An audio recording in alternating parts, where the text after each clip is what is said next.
बाली आणि सुग्रीवाचं वाचा ना. शेवटी देवाला भोगावं लागलं. तुम्ही जर कधी इकडे गेलात द्वारकेला तर तुमच्या लक्षात येईल बाण लागलेला आहे. आपण त्या याला जातो बघा, वेरावळला. वेरावळला गेल्यानंतर आपल्या लक्षात येईल. मला फक्त उत्तर द्यायचं आणि पुढे जायचंय.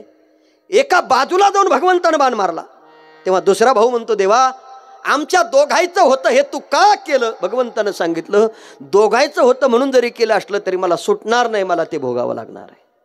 ऐका, भावा भावाच्या भांडणाच्या मध्ये देव पडला तर त्याला बाण लागला. अजून तुम्हाला माझं बोलणंच कळलं नाही. आम्ही भावा भावाचे भांडणं कसे होतील याकरता प्रयत्न करतो. तुला वरचं वावर दिलं तिथं दगडाचे आहेत सगळे, आणि त्यानं बरी काळीची जमीन घेतली, वा कसे कांदे निघतेत, आणि तू कर दगड गोळा. गेलाच कुऱ्हाड घेऊन त्याला हाणाय. तुमचे कामच आहे. मी रामाचं सांगितलंय, उत्तर देतो. बरं ठीक आहे, रामानं त्याच्यावर दया दाखवली इथपर्यंत ठीक आहे, त्याचं काय व्हायचं ते झालं, एकाला सगळं मिळालं. पण नीट ऐका, हे सगळं जरी मिळालं असलं तरी त्याच्या परिणामाला सामोरं देवाला जावं लागलं. म्हणून देवानं काय केलं, दया करताना थोडासा विचार केला. तुमच्या आमच्यावर करताना खरंच विचार केला. कुठं केला नीट ऐका. रावणानं सीता चोरून नेली. रावणानं सीता चोरून नेली. दया केली की नाही वावर का आता. पण सीता चोरून नेलेलं सगळं कळलं आणि प्रभू रामचंद्र सीतेच्या शोधाकरता निघाले. सीतेचा शोध लागला. सीता अशोक वाटिकेत, आपल्याला वेळ नाही म्हणून सांगतो. अशोक वाटिकेत हे कळाल्याबरोबर प्रभू रामचंद्राचं आणि त्यांच्या दोघांचं ठरलं, आपल्याला जर सीता आणायची असेल तर आपल्याला रावणासोबत काय करावं लागेल, युद्ध करावं लागेल. रावणानं निर्णय दिला, मी युद्धाला तयार आहे. युद्ध सुरू झालं. युद्ध सुरू झाल्यावर रावणाची धर्मपत्नी असेल, रावणाचा मुलगा असेल, रावणाचा भाऊ असेल, रावणाची भाऊकी असेल, रावणाचं सगळं राक्षस कुळ रावणाला सांगत होतं, रामाला शरण जाण, सीतेला सोडून द्या. रावणानं एकाचंही ऐकलं नाही. माझं वैयक्तिक मत आहे, वैयक्तिक. बरं, रावणाचा मुलगा इंद्रजित काय सांगत होता, रामाला शरण जा आणि सीता सोडून द्या. त्यानं ऐकलं नाही. रावणाचा भाऊ कोण, बिभीषण, रामाला शरण जाण, सीतेला सोडून द्या. नाही म्हणले, मी सांगतो ती ऐक. म्हणले काय, तू युद्ध कर त्याच्यासोबत. कोणासोबत, रावणासोबत नाही, रामासोबत. बिभीषणानं सांगितलं, मी युद्ध करणार नाही, कारण तू जे कृत्य केलं ते वाईट आहे, ते काम मी करणार नाही. नाही म्हटल्यावर याला राग आला आणि यानं बिभीषणाला हाकून दिलं. कोणी, रावणानं. पण नीट ऐका, रावणानं बिभीषणाला हाकून दिलं, बिभीषणानं रावणाला सोडलं, रामाला शरण गेला, लंकेचा राजा झाला. कळलं तर पहा, लंकेचा राजा. मी आडनाव नाही सांगत, राजा कुठाला झाला, लंकेचा. मग आता नीट डोकं चालवा ना. रावण सांगत होता रामाला मार, पण बिभीषणानं सांगितलं मी हे काम करणार नाही, म्हणून ते रामाच्या पार्टीला जाऊन मिळालं. रामानं लंकेचा राजा केला. आता ऐका, इथं देवानं दया दाखवली. कोणाबद्दल, बिभीषणाबद्दल. पण बिभीषणाबद्दल देव दया दाखवायला सुद्धा इतके सोपे नव्हते. बिभीषणाकडून सीतेचा सगळं पाहून घेतलं होतं. सीता कुठं ठेवलेली आहे, रावण कुठं बसतो, कुठून कसं जायचं. भानगडी या रामाच्या विका. कमी वाटलं का तुम्हाला रामाचं काम? अगोदर सगळा सातबारा उखळून घेतला कोणाकोण, आणि मग सांगितलं बिभीषण शरण आहे लंका, दियोदान. लंका मिळाली. बरं ठीक आहे. आता नीट ऐका, रावणाच्या नगरीतले सगळे संपले, वेळ नसल्यामुळे सगळे संपले. आणि रावणाची बायको ताट घेऊन समोर आली. जेव्हा रावणच युद्धाला निघाला तेव्हा धर्मपत्नीनं सांगितलं, पतिराज तुम्ही जाऊ नका, माझं ऐका हो, रामाला शरण जाण, सीतेला सोडा. एक धर्मपत्नी एका पतीपासून जर हिरावून नेली असेल तर त्या पतीची अवस्था किंवा त्या पत्नीची अवस्था काय असते प्रभू हे तुम्हाला माहीत नाही. तुम्ही ऐका, प्राणनाथ ऐका. तो ऐकत नाही. तेव्हा त्यानं तिला डावललं आणि तिनं सांगितलं, काय सांगितलं, मंदोदरी बोले रावणा प्रती स्वप्न देखिले मध्यरात्री, नेनो वानर मिळाले गिरी झिळा जागर बांधिले. माझ्या स्वप्नात येत आहे, मला सगळं घडतंय. आयसे ऐकता वचन रावण कंपायमान झाला सीन. श्रीरामे पावन कथा, श्रीरामे पावन सर्वदा, सकळ कुळ उद्धारणार्धा जिदा जोरोनी आणली. काय करणार आहे, नाविलाज आहे. मालकीनं सांगते, ऐकलं नाही. आणि माझं इथं थोडस मत असं आहे, बायकोनं सांगितल्यावर तरी माणसानं ऐकावं. ज्यांना बायका आहेत त्यांनी माझं ऐका, ज्यांना नाही त्यांनी नाही. जरा जड वाटलं गे, अहो साधं गणित आहे ना, साधं गणित आहे. बायकोनं सांगितलेलं ऐकावं. आता मी तुम्हाला असं विचारतो, बायकोनं सांगितलेलं ऐकावं की न ऐकावं, याकरता तुमच्या मनात संभ्रम निर्माण करतो. रावणाला बायको सांगत होती रामाला शरण जा, रावणानं बायकोचं ऐकलं की न ऐकलं? नाही, तिचं ऐकलं नाही आणि रामाबरोबर युद्ध खेळण्याकरता गेला. आता मी असा प्रश्न विचारतो, रावणानं बायकोचं ऐकलं नाही म्हणून रावणाचं चांगलं झालं का वाईट झालं?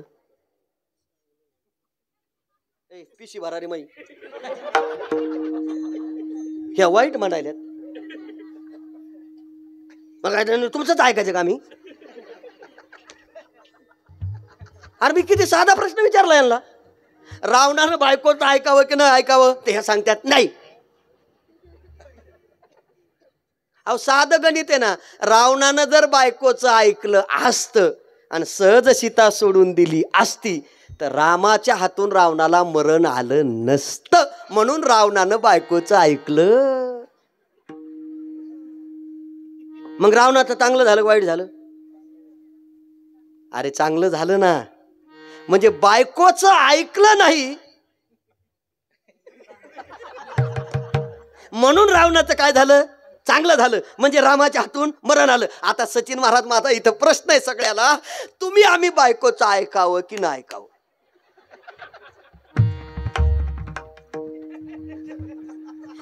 ऐकावं की ना ऐकावं नाही.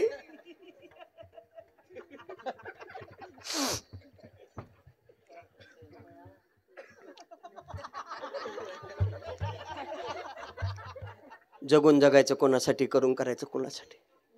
लोकांचं पाहतं कौतुक वाटत. बया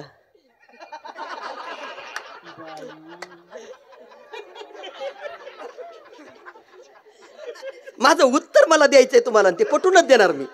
आता मला सांगा, इथं रावणानं ऐकलं नाही, रामासोबत युद्ध खेळलं. आता नीट ऐका, न ऐकल्याचा परिणाम रावणाला मरण रामाच्या मांडीवर आलं. इतका रावण पवित्र होता. आता नीट ऐका, तुम्ही आम्ही ऐकावं की नाही ऐकावं? ऐकावं लागतं, सोडून द्या. आणि आपल्या ऐकण्यानं काही फरक पडत नाही आणि आपल्या न ऐकल्यानं सुद्धा काही चांगलं होत. पण महाराज आताच्या काळात ऐकावंच लागतं, ऐकावंच लागतं. अहो तुम्हाला खोटं सांगत नाही, सचिन महाराजांनी सकाळी मला फोन केला, मला यायचं ऐकावं लागलो. मला आमच्या घरच्याने विचारला, हाच कुठं चालले? म्हणलं कीर्तनाला. आणि आज बी का? मी म्हणलं मग रोज कुठं असतो? काय पत्त्याच्या डावा थोडाच मी नाही. पण तुम्ही तर म्हणला होतात ना आज कीर्तन नाही. म्हणलं म्हणायचं असतं तसं, जरा सकाळपर्यंत वातावरण गोड करायसाठी म्हणायचं असतं आजच्या दिवस. पण एकदा का पेटा उचलला की आवाजच वेगळा होतो, निघाले का?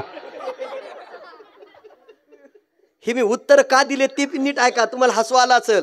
रावणाला पत्नी सांगत होती, ऐकलं नाही आणि युद्ध सुरू झालं. शेवटच्या क्षणाला रावणाला बाण लागला आणि रावण पडणार. तेवढ्यात प्रभू रामचंद्राने हातातला बाण सोडला, रावणाच्या दिशेनं पळाले.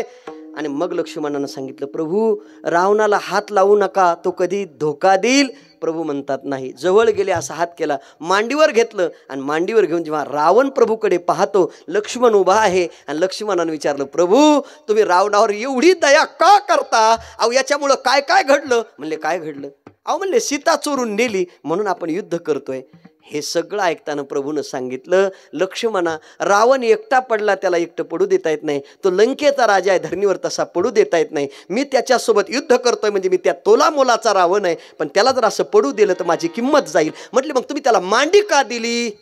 का दिली हा प्रश्न विचारल्यावर प्रभू रामचंद्रानं सांगितलं, लक्ष्मणा रावण माझा भक्त आहे. आणि मग लक्ष्मण उभा राहिला, प्रभू रावण तुमचा भक्त आहे, हे जर तुम्ही मला आधी सांगितलं असतं ना, 14 वर्ष तुमच्या सोबत राहिलोच नसतो. अहो ज्यान बायको चोरून नेली त्याला मांडीवर? अहो मी तुमच्या सोबत आहे, माझी उर्मिला दारात वाट पाहते आणि बायको तुमची चोरून नेली, भांडणं मी करतो, ज्यान नेली त्याला मांडीवर. भानगडीच आहेत म्हणला तुमच्या ह्या सगळ्या. पण मला एक सांगा, तो भक्त कसा आहे? प्रभूनं सांगितलं, त्याचं उत्तर ऐक लक्ष्मणा. तुला आज त्याचा राग असेल, पण रावण माझा पूर्वजन्मातला भक्त आहे. रावण पूजा करत होता आणि पूजा करताना एक कमळ कमी पडलं, तेव्हा रावणाला मी शिर दिलं, म्हणून मरताना त्याला मांडी देतो. ही दया परमात्मा करतो. दयावंतजी अंतरी देवाची दया. पण कधी केली? अगोदर त्याचं शिर घेतलं आणि मग मरताना त्याला काय दिली? मांडी दिली. म्हणजे देव अगोदर करून घेतो आणि नंतर त्याच्यावर काय करतो? दया. संत महात्मे अशी दया करत नाही. आता दया ती ऐशी पूर्ण चंद्रिका मऊ मेना होणे आम्ही विष्णुदास कठीण वजरास भले तरी देवो काशेचे लंगोटे नाठाळाच्या माथी हानो काठी. कोणती दया करतात? नीट ऐका. पैठण करा आणि दिलेला न्यायाचा कागद विठ्ठल पंत आणि रुक्मिणी माता घेऊन येत आहेत. काय न्याय होता? मला जास्त वेळ नाही. न्याय एकच होता. देहांत प्रायचित. दारापाशी आल्याबरोबर विचारलंय, आई कुठे गेलतीस ग? काही नाही, मौंजी झाल्या पाहिजेत याकरता मी न्याय मागण्याकरता गेलो. पंतांच्या समोर निवृत्तीनाथ उभे राहतात आणि विचारतात, आई मिळाला का न्याय? हो. पंतांच्या समोर निवृत्तीनाथाने हात जोडले. काय मिळाला न्याय? रुक्मिणी, न्याय सांगण्या अगोदर माझ्या बाळाला भूक लागली आहे ना, त्याकरता तू काहीतरी बनव. घरामध्ये पुरणपोळ्याचा स्वयंपाक केला, सगळा तयार झाला. सगळ्या बाळांना बसण्याकरता पाट ठेवलेले आहेत, ताट मांडलेले आहेत. ऐका, न्यायाचा कागद लिहून तयार आहे आणि काही चरित्रात आहे सांगितलंय आणि काही चरित्रात आहे उशाला ठेवला. तुम्हाला जो अर्थ घ्यायचा तो घ्या. जेवता जेवता मुक्ताबाई काही जेवत नाहीत. मुक्ताबाईकडे रुक्मिणीने पाहिलं, विचारलं, मुक्ते काय तू का जेवत नाहीस? आई तू गेल्यापासून तूही जेवली नाहीस. तू जोपर्यंत जेवणार नाहीस तोपर्यंत मीही घास घेणार नाही. रुक्मिणी आईसाहेबांनी घास उचलला, मुक्ताईच्या मुखाकडे नेला आणि नेल्यानंतर पाहिलं, हात जोडले. आई किती ग तुझ्या हातचा घास गोड लागतो. माझं मत सांगू, ज्या लेकराला झोपेत टाकून निघून जाण्याची तयारी ठेवली होती त्या माईनं तो घास लेकराच्या मुखात घालताना तिला काही वाटलं नसेल करे? कधी कधी असं वाटतं आम्ही आयुष्यभर जगतो पण कोणा करता? हात ठेवला. बाळ झोपवलेली आहेत. झोपवलेल्या बाळांकडे पाहतात. बाळांना झोप लागली आहे. पंत उठतात. रुक्मिणी, तुला कालपासून सांगतोय न्याय मिळालाय, पण तो माझ्या करताय ग. रुक्मिणी आईसाहेबांनी विचारलं, पंत बाळ तुमचीच आहे का? माझं कोणी नाही.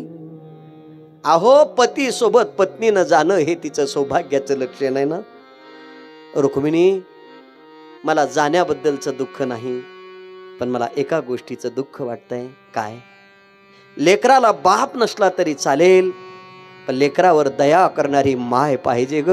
माय असली ना की कोणी लक्ष जरी वेगळ्या नजरेनं पाहिलं तरी ती त्याला बोलू शकते ना ग. हे बघ, निवृत्तीनाथ मोठे आहेत, ज्ञानदेवाला समजेल, सोपान काका ऐकतील, पण रुक्मिणी माझ्या मुक्तेची काळजी असू दे. माझं मत सांगतो, कितीही निर्दयी मनुष्य असू द्या, कितीही, लेकीच्या दुःखानं त्याचं जगणं सुद्धा मुश्किल होत असतं. लेकी इतका जीव बाप कोणावरच ठेवत नाही रे. हात जोडले, सगळी जेवली झोपलेली आहेत. पावलाचा आवाज झालेला आहे. पंत उठतात, निवृत्तीनाथांना हात जोडतात. ज्ञानेश्वर महाराजाकडे पाहिल्यावर अश्रूंना वाट दिली. सोपान काकाकडे पाहिल्यावर डोळे गहिवरून आले. पण जेव्हा मुक्ताईच्या समोर विठ्ठलपंत उभे राहतात, एवढा मोठा धीर गंभीर काळजाचा बाप पण लेकीच्या पायथ्याला उभा राहिल्यावर दोन्ही गुडघे टेकवले, ढसा ढसा रडायला सुरुवात केली. मुक्ते, झोपेत टाकून निघून जातो म्हणून अपराध समजू नकोस. बाळा, आजपासून आई नाही ना, उद्यापासून मुक्ते तुझी जबाबदारी निवृत्ती दादाकडे आहे. रुक्मिणीनं पाहिलं आणि पंतांना विचारलं, पंत, मुक्ताबाईच्या जवळ आल्यावर दोन्ही गुडघे टेकून तुम्ही रडता, निदान तिच्यासाठी तरी थांबा ना. नाही नाही म्हटल्यावर रुक्मिणी आईसाहेब सुद्धा निघाल्या, पंत आता मी सुद्धा थांबत नाही. त्यावेळेला पंत म्हणतात, रुक्मिणी तुला शक्य होणार नाही. ऐका. रुक्मिणी आईसाहेब निवृत्तीनाथांच्या समोर उभे राहिल्या, तोंडावून हात फिरवला, ज्ञानोबारायाकडे पाहिल्यावर गैवरून आलं. ज्ञानदादा, झोपेत टाकून निघून जाते म्हणून अपराध नाही, पण आजपासून माझ्या मुक्ताईची आई तुम्हाला व्हायचे. मुक्तेला सांभाळा. सोपान काकाकडे पाहिल्यावर अजून गैवरून आलं. पण महाराज, रुक्मिणी आईसाहेब जेव्हा मुक्ताईच्या समोर येतात, तोंडावून हात फिरवला, मिठी मारली, रुक्मिणी, आणि मुक्ताईकडे पाहून तीही बोलते, कडकडून मिठी मारली. मुक्ताबाई झोपेत आहेत. झोपण्याची पद्धत होती, आईचा हात माने खाली घ्यायचा आणि दुसरा हात पाठीवर टाकायचा. उद्या जर झोपेतून जागी झाली मुक्ती आणि जर पाठीवरचा हात दिसला नाही, उद्या कोणाला आई म्हणे. पंताने मिठी मारली. दोघं पती पत्नी निघतात. पंत बाहेर जातात, पण शेवटी माय येणार आहे. दाराच्या बाहेर पाऊल टाकला, पण शेवटी माय मागे फिरली. लेकराकडे पाहावं, दुसऱ्याला पाहावं, बोलावं. पंत म्हणतात, रुक्मिणी तू थांब. पण शेवटी दार लावताना दोन्ही लेकराला फटीतून पाहते. रुक्मिणी आईसाहेब जातात, पंत निघून जातात. निवृत्तीनाथांना जाग आली. उशाचा कागद पाहिला, ज्ञानदेवांना सांगितलं. सोपान काका विचारतात, दादा कुठे रे आई? हो ते शोधतोय. मुक्ताबाईला जाग आल्याबरोबर पहिल्यांदा शब्द एकच मुखात होता, आई. कोण दाखवेल ग? दादा सांगणारे आई कुठे? दादा सांगणारे आई कुठे? ज्ञानदेवांना विचारलं, बोलत नाही. निवृत्तीनाथाकडे पाहिलं, सांगत नाही. सोपान काकाचे हात धरले, छातीला लावले, तुतली ताक, आई कुठे? कोणी बोलत नाही. नका दाखवू आई, नका सांगू बाबा, मी आई बाबाला शोधून आणते. तेवढ्या रात्री दार उघडलं आणि आईच्या शोधा करता मुक्ताई कुठे जाईल म्हणून ज्ञानदादा निवृत्तीदादाकडे पाहून बोलतात, आपण सगळे मिळून आईचा शोध घेऊ. शोध घेण्याकरता जातात. ज्या वाटेनं माय आणि बाप गेले ती वाट दिसत नाही. माझं मत आहे, आई बाप गेल्यानंतर समाजानं दया केली का? नाही ना. आता ऐका, 3 दिवस अन्न नाही, पाणी नाही. जेवायला बसतात, घास घेणार तेवढ्यात संन्याशाची मुलं म्हणून ताट उचलले रस्त्यावर टाकून दिले. तेव्हा मुक्ताबाईनं हात जोडले, काका